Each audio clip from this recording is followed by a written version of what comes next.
हरे कृष्ण। तो दूसरा अध्याय 64वां श्लोक। राग द्वेषा विमुक्तस्य तु रागद्वेषविमुक्तस्तु विषयानिन्द्रियैश्चरन् विषयानिन्द्रियैश्चरन् आत्मा वस्येर्विधेयात्मा आत्मवश्यर्विधेयात्मा प्रसादम् अधिगच्छति। प्रसादं गच्छति। रागद्वेषा विमुक्तस्य तु रागद्वेषविमुक्तस्तु विषयानिन्द्रियश्चरन् विषयानिन्द्रियैश्चरन् आत्मा वैश्यर्विधेयात्मा आत्मवश्यर्विधेयात्मा प्रसादम् अधिगच्छति। प्रसादं गच्छति। रागद्वेषा विमुक्तस्य तु रागद्वेषविमुक्तस्तु विषयानिन्द्रियश्चरन् विषयानिन्द्रियैश्चरन् आत्मा वशैर्विधेयात्मा आत्मवश्यर्विधेयात्मा प्रसादम् अधिगच्छति। प्रसादं गच्छति। राग राग आसक्ति द्वेष आसक्ति तथा द्वेष वैराग्य से तथा तथा वैराग्य वैराग्य से मुक्त रहने वाले विमुक्त से है, मुक्त मुक्त रहने रहने वाले वाले से से तू तू लेकिन लेकिन विषयान विषयान इंद्रिय विषयों को इंद्रिय इंद्रिय विषयों को विषयों को इंद्रिय इंद्रियों इंद्रिय इंद्रियों के द्वारा इंद्रियों के इंद्रियों द्वारा के द्वारा चरण चरण चरण भोगता हुआ भोगता भोगता हुआ हुआ आत्मवशीय है आत्मवश आत्मवश है अपने वश में अपने अपने वश वश में में विधेय आत्मा विधेय विधेय आत्मा आत्मा नियमित स्वाधीनता पालक नियमित नियमित स्वाधीनता पालक स्वाधीनता प्रसादम प्रसादम भगवत कृपा को भगवत भगवत कृपा कृपा को को अधिगच्छति अधिगच्छति अधिगच्छति प्राप्त करता है। प्राप्त प्राप्त करता करता है। है। इसको पीछे वाले दोनों श्लोकों के साथ लिंक करके इसको समझें। किंतु किंतु किंतु समस्त राग तथा द्वेष से मुक्त समस्त समस्त राग राग तथा तथा द्वेष से मुक्त मुक्त एवं अपनी इंद्रियों को एवं एवं अपनी अपनी इंद्रियों इंद्रियों को संयम द्वारा वश में करने में संयम द्वारा संयम वश द्वारा में वश करने में करने में समर्थ व्यक्ति समर्थ समर्थ व्यक्ति व्यक्ति भगवान की भगवान की भगवान की पूर्ण कृपा पूर्ण पूर्ण कृपा कृपा प्राप्त कर सकता है। प्राप्त कर प्राप्त सकता कर है। सकता है। देखो भगवान ने बता दिया मेरी कृपा कैसे मिलेगी। किंतु समस्त राग तथा द्वेष से मुक्त एवं अपनी इंद्रियों को संयम द्वारा वश में करने में समर्थ व्यक्ति भगवान की पूर्ण कृपा प्राप्त कर सकता है। तो इसको पढ़िए, छोटा सा परपोट है, मैं पढ़ दूं प्रभु जी? पढ़िए माता जी। हरे कृष्णा। यह पहले ही बताया जा चुका है कि कृत्रिम विधि से इंद्रियों पर बाह्य रूप से नियंत्रण किया जा सकता है, किंतु जब तक इंद्रियां भगवान की दिव्य सेवा में नहीं लगाई जाती, तब तक नीचे गिरने की संभावना बनी रहती है। यद्यपि पूर्णतया कृष्ण भावना भावित व्यक्ति ऊपर से विषयी स्तर पर क्यों न दिखे, किंतु कृष्ण भावना भावित होने से वह विषय कर्मों में आसक्त नहीं होता। उसका एकमात्र उद्देश्य तो कृष्ण को प्रसन्न करना रहता है, अन्य कुछ नहीं। अतः वह समस्त आसक्ति तथा विरक्ति से मुक्त होता है। कृष्ण की इच्छा होने पर भक्त सामान्यतः अवांछित कार्य भी कर सकता है, किंतु यदि कृष्ण की इच्छा नहीं है तो वह उस कार्य को भी नहीं करेगा जिसे वह सामान्य रूप से अपने लिए करता हो। अतः कर्म करना या न करना उसके वश में रहता है, क्योंकि वह केवल कृष्ण के निर्देश के अनुसार ही कार्य करता है। यही चेतना भगवान की अहेतुकी कृपा है, जिसकी प्राप्ति भक्त की इंद्रियों में आसक्त होते हुए भी हो सकती है। हरे कृष्णा।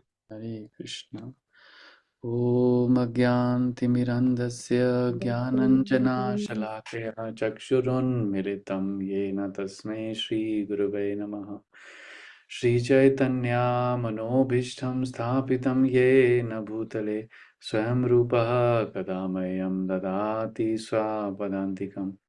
वन्देऽहं श्रीगुरो श्रीयुतापदकमलं श्रीगुरून् वैष्णवांश्च श्रीरूपं साग्रजातां सहगणरघुनाथान्वितं तं सजीवं साद्वैतं सावधूतं परिजनसहितं कृष्णचैतन्यदेवं श्रीराधा कृष्णपादान् सहगणललिता श्रीविशाखान्वितांश्च हे कृष्ण करुणा सिन्धु दीनबन्धु जगत्पते गोपेश गोपिका कांत राधा कांत नमस्तुते तप्त कांचन गौरांगी राधे वृंदावनेश्वरी वृषभानुसुते देवी प्रणमामि हरिप्रिये वाञ्छाकल्पतरुभ्यश्च कृपा सिन्धुभैव च पतितानां पावनेभ्यो वैष्णवेभ्यो नमो नमः।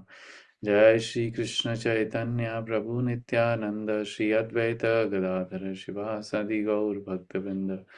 हरे कृष्णा कृष्णा कृष्णा हरे हरे, हरे राम राम राम हरे हरे। नमो विष्णुपदाय कृष्णपृष्ठाय भूतले श्रीमते भक्तिवेदांत स्वामीति नामिने। नमस्ते सरस्वती देवे गौरवाणी प्रचारिणे निर्विशेषा शून्यवादी पाश्चात्य देशधारिणे। जगतगुरु श्रील प्रभुपाद की जय। तो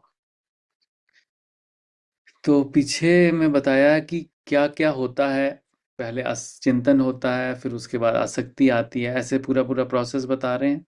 फिर उसके बाद लास्ट में अब कंक्लूड करें किंतु लेकिन समस्त राग तथा द्वेष से मुक्त एवं अपनी इंद्रियों को संयम द्वारा वश में करने में समर्थ व्यक्ति भगवान की पूर्ण कृपा प्राप्त कर सकता है। तो जैसे कमल माधव प्रभु जी मंदिर में सुबह जब नामामृत पढ़ते ना, तो उसमें नामामृत में भगवान की कृपा के ऊपर ही मैक्सिमम आता है। तो बोलते हैं किस किस को भगवान की कृपा चाहिए, तो किस किस को चाहिए, सबको चाहिए। तो उसके लिए यहाँ पर भगवान ने खुद अपने वर्ड्स में बता दिया कि मेरी कृपा किसको मिलेगी। अब जिसको चाहिए वो ये इसको इस श्लोक को अपने गले में बांध सकता है।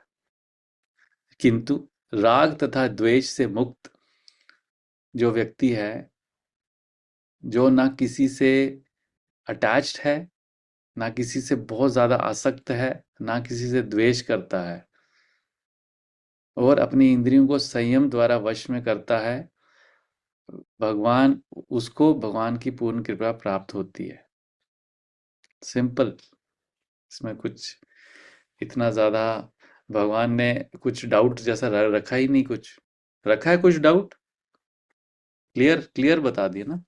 पहले बोल रहे हैं कि जो चिंतन करता है, फिर उसका उसकी आसक्ति होती है, आसक्ति से फिर उसको इच्छा आती हैं, इच्छाओं को पूरी करने में फिर वो कार्य करता है, इच्छाएं पूरी नहीं होती हैं तो क्रोध आता है, इच्छा पूरी होती है तो लोभ आता है, ये सब होता है।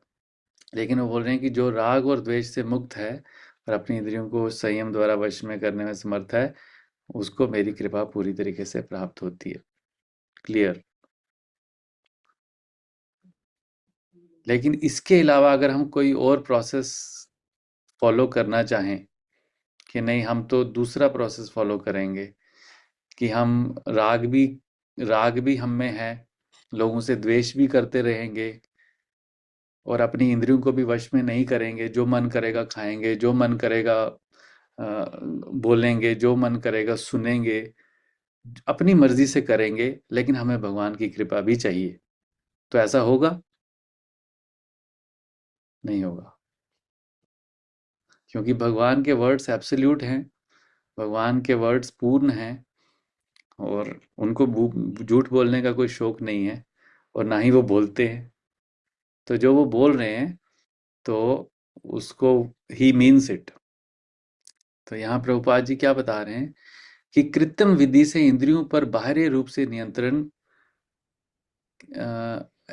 कृत्रिम विधियों से बाहरी रूप से नियंत्रण किया जा सकता है, लेकिन किंतु जब तक इंद्रियां भगवान की दिव्य सेवा में नहीं लगाई जाती, तब तक नीचे गिरने की संभावना बनी रहती है। बोला ना कि एक विवेकी पुरुष, पिछले वाले श्लोक में था ना, एक विवेकी पुरुष को भी वो बलपूर्वक इंद्रियां जो हैं उसके विवेक को भी हर लेती हैं। इससे 2 श्लोक पहले बोला। तो यद्यपि ऋषि, हमें वैराग्य आना चाहिए ना, यस, वैराग्य आना चाहिए। बट इसका जो मीनिंग दिया हुआ है द्वेष का, वो दिया तथा वैराग्य से, यहाँ द्वेष को ईर्ष्या नहीं बताया गया। तो अगर मैं वैराग्य से मीनिंग पढ़ूं तो वैराग्य से मुक्ति थोड़े होनी चाहिए, वैराग्य तो आना चाहिए, मुक्त थोड़ा होना चाहिए वैराग्य से। मीनिंग इसका लिखा है वैराग्य से, द्वेष का। यही क्वेश्चन एक बार प्रभुपाद जी को किसी ने पूछा। उनके एक शिष्य थे, तो वो सन्यास लेना चाहते थे। तो बोले, Prabhupada, I want to renounce everything. बोला, मैं सब त्यागना चाहता हूँ। तो प्रभुपाद जी ने उनको क्या पूछा पता है? बोले, तुम्हारा क्या है? What is yours that you want to renounce? तुम्हारा है क्या जो तुम उसको रिनाउंस करना चाहते हो? तुम क्या, जब तुम पैदा हुआ था तो क्या क्या ले लेके आए थे? बोले, सब कुछ मेरा है। सब कुछ मेरा है तो मेरी सेवा में लगाओ, बस दैट्स इट। तो प्रभुपाद जी ने भी उनको यही बोला कि if you have to renounce this idea that मेरा कुछ है। वो आइडिया जो हमारा थॉट हमारे माइंड में है ना कि मेरा कुछ है, उस आइडिया को रिनाउंस करना इज द रियल रिनाउंसिएशन। क्योंकि द्वेष तब आएगा ना जब बोलेगा कि ये मेरा है और ये मेरा नहीं है, तो वो द्वेष आ जाएगा। उसको इनडायरेक्ट मीनिंग दिया है। सबसे बड़ा त्याग क्या है? सबसे बड़ा जो विरक्ति है वो क्या है? कि ये इस आइडिया को त्याग देना कि मेरा कुछ है। This is the most important thing. आपने बहुत अच्छा क्वेश्चन पूछा। तो यहाँ लिख भी रहे हैं कि यद्यपि पूर्णतया कृष्ण भावनात्मक व्यक्ति ऊपर से विशेष स्तर पर क्यों ना दिखे कि वो सब कुछ भोग कर रहा है। इसमें मुझे याद आता है पौंडरिक विद्याधर, पौंडरिक विद्यानिधि, जो राधा रानी जी के पिताजी इस गौर लीला में आए। तो वो बहुत ही एफिलिएंट ऑपुलेंट व्यक्ति थे। तो वो विशेष स्तर पर क्यों ना हो, किंतु कृष्ण भावना भावित होने से वह विषय कर्मों में आसक्त नहीं होता। तो पौंडरक विद्यानिधि को से जब गदाधर पंडित मिलने गए, उनको एक डिवोटी लेके गए, तो उन्होंने देखा ये तो एकदम सोने के आसन पे बैठे हैं और ऊपर से पान खा रहे हैं, इतने बड़े बड़े बाल हैं, सिल्क के कपड़े पहने हैं, पीक दान है उस पे पान का थूक डाल रहे हैं। तो ये कैसे डिवोटी हो सकते हैं? उनको बताया गया था कि बहुत प्योर डिवोटी से मिलने जा रहे हैं। तो बाद में जब गदाधर पंडित जी ने एक श्लोक बोला जिसमें भगवान का गुणगान किया, रूप का गुणगान किया, तो वो श्लोक सुनते ही जो है विद्यानिधि, जो पौंडरिक विद्यानिधि हैं, उनको अष्ट अष्ट सात्विक विकार शुरू हो गए उनकी बॉडी में। और फिर ये जो डिवोटी थे, मतलब गदाधर पंडित ने नहीं बोला, गदाधर पंडित के साथ जो डिवोटी थे उन्होंने श्लोक बोला, और गदाधर पंडित ने जब ये देखा तो उनको लगा मेरे से पक्का अपराध हो गया है। तो बोलने का पॉइंट ये है कि ऐसा एक प्योर डिवोटी भी बाहरी दृष्टि से एकदम अटैच लग सकता है, लेकिन उसका रियल जो उसकी भक्ति है वो उससे मेजर होती है, उससे मेजरमेंट होता है भक्ति का कि उसका भगवान के नाम, गुण, रूप, लीलाओं के प्रति कितनी आसक्ति है। बस एक्सटर्नली कोई मैटर नहीं करता, उसका इंटरनली वो कितना कनेक्टेड है भगवान से। सो अन्य कुछ नहीं, उसका एकमात्र उद्देश्य तो कृष्ण को प्रसन्न करना होता है, अन्य कुछ नहीं, मतलब नथिंग। उसका पर्पस लाइफ में एक ही होता है। अतः वह समस्त आसक्ति तथा विरक्ति से मुक्त होता है। ना उसको किसी से आसक्ति होती है और ना विरक्ति होती है। मतलब आसक्ति विरक्ति से ही राग और द्वेष होता है। आसक्ति है तो राग है, विरक्ति है तो द्वेष, बोलेगा कि ये नहीं, ये चीज मुझे अच्छी नहीं लगती, ये चीज मेरे लिए अच्छी नहीं है। उसको उसकी लाइफ में ऐसा नहीं होता। जो कृष्णा से उसको जोड़ती है वो उससे वो अटैच होता है, जो कृष्णा से उसको दूर लेके जाती है उससे वो डिटैच होता है। तो कृष्ण की इच्छा होने पर भक्त सामान्यतः अवांछित कार्य भी कर सकता है। जैसे युधिष्ठिर महाराज को भगवान कृष्ण ने बोला कि झूठ बोलो, वो पहले बोलने लगे कि नहीं नहीं मैं क्यों बोलूं, लेकिन बोला। अब धर्मराज जी के लिए झूठ बोलना जो है वो सही नहीं है, लेकिन भगवान की इच्छा है तो उन्होंने बोला। किंतु यदि कृष्ण की इच्छा हो तो वह उस कार्य को भी नहीं करेगा जिसे वह सामान्य रूप में अपने लिए करता हो। अतः कर्म करना या ना करना उसके वश में रहता है, मतलब उसके अंदर विवेक होता है, उसको पता होता है कि मुझे क्या करना है और कब करना है, क्योंकि वह केवल कृष्ण के निर्देश के अनुसार ही कार्य करता है। ये पॉइंट इंपॉर्टेंट है। वो कैसे कृष्ण का निर्देश उसको मिलता है, अ, हमने सेकंड चैप्टर में शुरू में पढ़ा था, ऋषि के ना ऋषिकेशा सेवनम, जो उसकी जो इंद्रियां हैं, जो एक डिवोटी है, प्योर डिवोटी, उसकी जितनी भी सेंसेस हैं, ग्रॉस और सटल सेंसेस, उसको कृष्णा डायरेक्टली कंट्रोल करते हैं। तो उसको निर्देश मिलता है डायरेक्टली, भगवान से उसको ऑर्डर मिलता है, क्योंकि उसका खुद का कुछ नहीं होता, वो हर चीज वो कृष्णा के डायरेक्शन में करता है। यही चेतना भगवान की अहेतुकी कृपा है।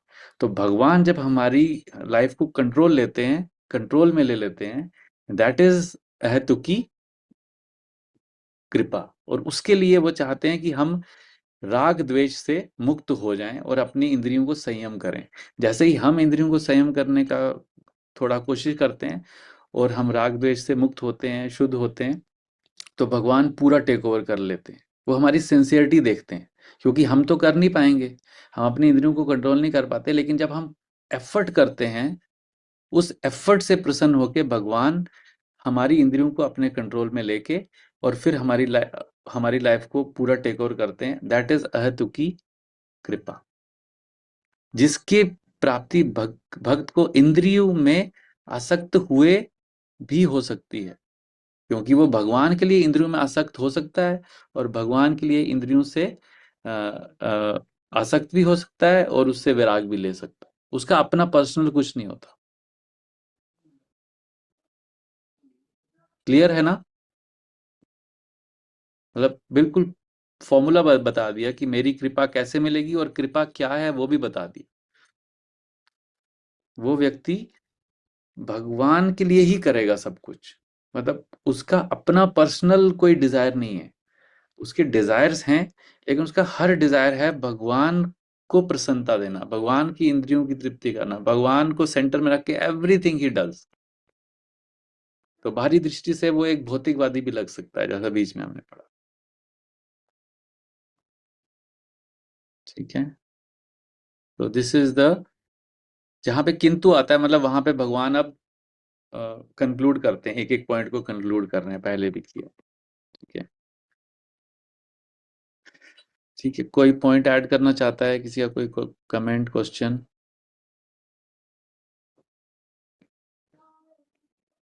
इसको हम चिंतन कर सकते हैं इस पे बस।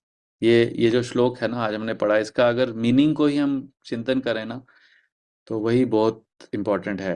एटलीस्ट कल तक अगर करें, कल शाम तक करें,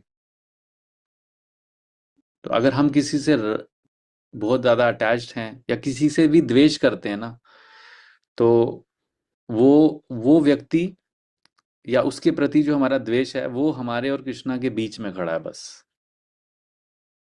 ऐसा ऐसा मान के चलो कि हमारे और कृष्णा के बीच में, अगर हम, क्योंकि राग तो ठीक है, हमारी अटैचमेंट, बहुत लोग उसे अटैचमेंट को डायरेक्ट कर सकते हैं, रीडायरेक्ट कर सकते हैं, किसी और डिवोटी के ऊपर हम अटैच हो जाएं, लेकिन द्वेष जो है वो कृष्ण की सेवा में लगा नहीं सकते। अगर हमें किसी के लिए भी द्वेष है, इवन एक जानवर के प्रति भी अगर हम द्वेष रखते हैं, तो वो द्वेष हमारे और कृष्णा के बीच में खड़ा हुआ है। वो स्पीड ब्रेकर का काम कर रहा है। हम जो कृष्णा की तरफ जा रहे हैं, सुबह माला करते हुए जाते हैं, बीच में वो जो द्वेष करते हैं वो स्पीड ब्रेकर आ जाता है, या गेट आ जाता है जो कि बंद बंद हो जाता है, फिर खोलने की कोशिश करते हैं, फिर द्वेष आ जाता है, फिर वो रुक जाता है। तो मुझे द्वेष को खत्म कैसे करना है? द्वेष को द्वेष क्यों आता है? जब कोई हमारे साथ गलत करता है तो फिर गुस्सा आता है, तो वे उससे नफरत बढ़ती जाती है। तो उसको कैसे खत्म करना है? फिर उसको भगवान की सेवा में तो नहीं लगा पाएंगे हम लोग। हाँ, तो उससे वो हमारे को नॉलेज से हम बोल सकते हैं, हम उसको नॉलेज से खत्म कर सकते हैं, क्योंकि हमारे साथ कोई बुरा कर ही नहीं सकता। हमारे साथ जो भी होता है वो हमारे अपने जो कर्म है उसका फल मिलता है हमको। और जैसे अमोघ लीला प्रभु जी भी अपने कर्म वाले फल के लेक्चर्स में बार बार बताते हैं कि हमें जो भी व्यक्ति हमारे साथ कुछ ऐसा कर रहा है जिसका हमें हमें बुरा लग रहा है, तो हमें उसको थैंक यू बोलना चाहिए, क्योंकि उसको उसकी वजह से हमारे कर्म कट रहे हैं। अगर हम उससे द्वेष करने लगते हैं, हम कृष्ण के समीप जा रहे हैं, हाँ, अगर हम उस उससे आदमी से बहुत डिटैचमेंट हो रही है और हम उसना भगवान की तरफ आसक्त होते पास जा यार, रहे हैं। अगर हम द्वेष करने लग जाएंगे फिर तो हम कर्म चक्र बंधन को और इंक्रीज कर रहे हैं। ठीक है। प्रभु जी लास्ट लाइन का सेकंड पार्ट दोबारा समझाइए। जिसकी प्राप्ति भक्त को इंद्रियों में सक्त होते हुए भी हो सकती है, इसका क्या हाँ, मतलब है? अगर कोई व्यक्ति इंद्रियों में आसक्त है, लेकिन अभी वो बिगनिंग स्टेज पे है, इंद्रियों में आसक्त है, लेकिन सर मैं क्लास में हूँ, मैं वो बाद में बात। वो जब अपनी इंद्रियों को भी अपनी इंद्रियों को भी भगवान की सेवा में लगाता है। मतलब अपनी इंद्रियों से जो उसको जो भी एक्टिविटी, जैसे उसको फूल का स्मेल सूंघना बहुत पसंद है, मान लो किसी को, तो वो क्या करता है कि बहुत सारे फूल लेके आता है और भगवान के चरणों में अर्पित करता है, उसको सूंघता है। अब इंद्रियों में आसक्त है वो, क्योंकि उसको खुशबू अच्छी लगती है, उसको मीठा खाना पसंद है, तो वो क्या करता है कि बहुत सारा मीठा बनाता है, घर में पकवान बनाता है, भगवान को भोग लगाता है प्रेम से और खाता है। ऐसे व्यक्ति को भी ऐसे व्यक्ति पर भी कृपा हो सकती है। मतलब उसका पर्पस डिफाइन होना चाहिए कि वो क्यों कर रहा है, वो अपनी इंद्रियों के लिए कर रहा है या भगवान की इंद्रियों के लिए कर रहा है। अगर अपनी इंद्रियां उसकी शुद्ध नहीं हुई है तो भी वो भगवान को सेंटर में रख के कर रहा है। ठीक है।